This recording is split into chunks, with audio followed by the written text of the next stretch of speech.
Hi everybody! Today is a little relationship video because I haven't done one in a while, and it will be about things I learned from my previous relationships. Number one, always keeping a mystery.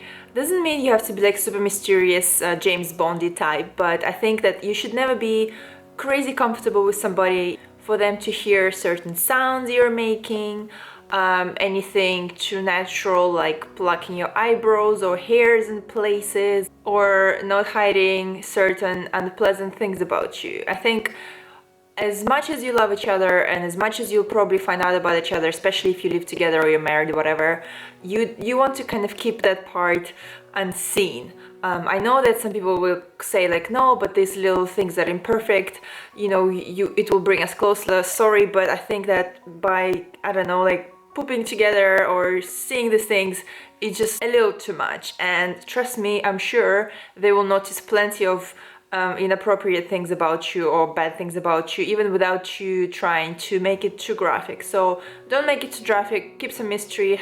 Number two, don't check their phone, email, things like that, because from my experience, I've done this a couple of times and it's always turned against me. Not because it was actually true, but because you can misinterpret some things and then you will think about it all the time. So it's almost like self-harm, I think. Try to grow some self-control and don't check anything unless you're really suspicious of something, or you're really not trusting, but never just go there. I think it's just better, maybe in a way even get hurt after than find out in a sneaky way. Plus you will look like a needy person, insecure person, and that he will find hard to trust you.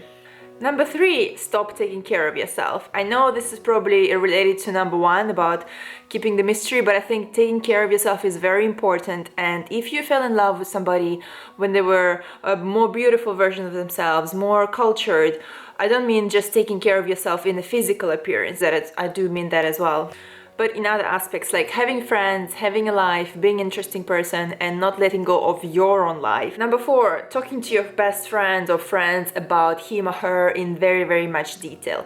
I think, to be honest, it's okay to talk to your friends about certain issues or certain good things, but I think never really go too deep and never go too detailed or graphic or really, I don't know, like sending screenshots about your conversations. I find it a bit too much, and I find it breaches the privacy and the special connection you have between you two. I mean, in the end of the day, you can trust your friends, but you never know if they get drunk or if you do something bad to them and then they want to revenge you. They can always bring back that information to your boyfriend or your girlfriend. So I think it's always better to be safe, and if you do want to share something with somebody, write a diary, talk to your camera, do a note on your phone, but never overshare. Plus, they will ask about it again, and to you maybe it was just a one-off thing, but to them it will just look dramatic, and then they will tell to their friends, and you know how people talk and it just gets out everywhere. Number five, don't adjust your interests because you're in a relationship with somebody.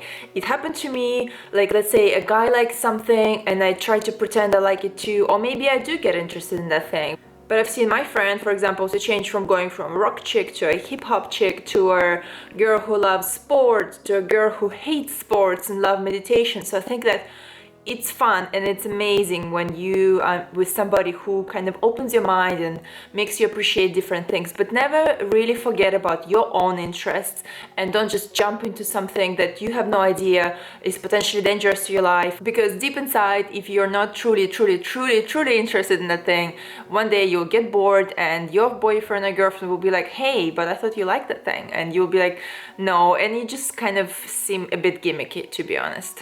Number six, don't mix your friend groups. I learned a really hard lesson when I was very good friends with all my boyfriend's friends, and we kind of created this circle between us, and all the friends we had were shared. And when we broke up, it was very difficult because our friends love us both, and it wasn't like something bad or nothing bad happened between us. We're still kind of okay, but it's hard to kind of hang out together after you broke up with your friend groups and your friends feel awkward. So I think that if you do meet somebody, and if you don't meet them like let's say in your class or uni in a completely new environment, it's always better to keep two group friends, and you hang out with your friends, he hangs out with his friends, and occasionally you bring him to your group and he goes and you can come to his group or mix it up, but don't really truly kind of join your groups together so closely that in case you do break up one day or you will have a fight, it will just create more gossip, more drama, and you want to kind of keep your friends forever, no matter what happens with that person.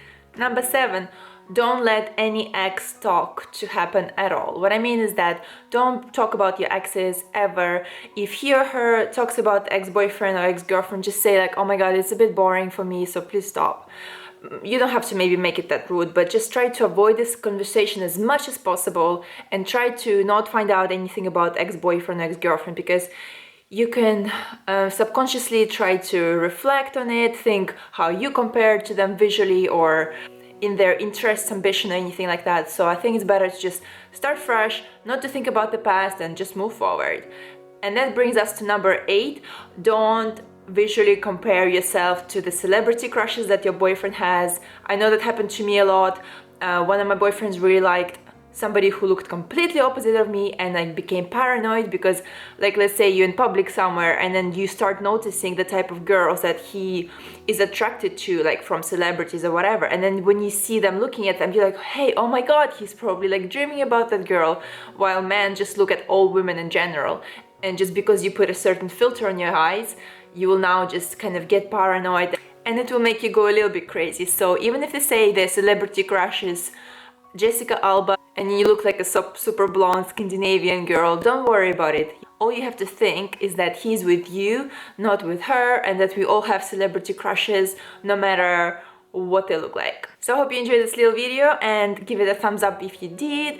And also please write in the comments what things you learned from your relationships. It will be fun to kind of compare, and if you agree or disagree with my points. And see you next time, guys. Bye!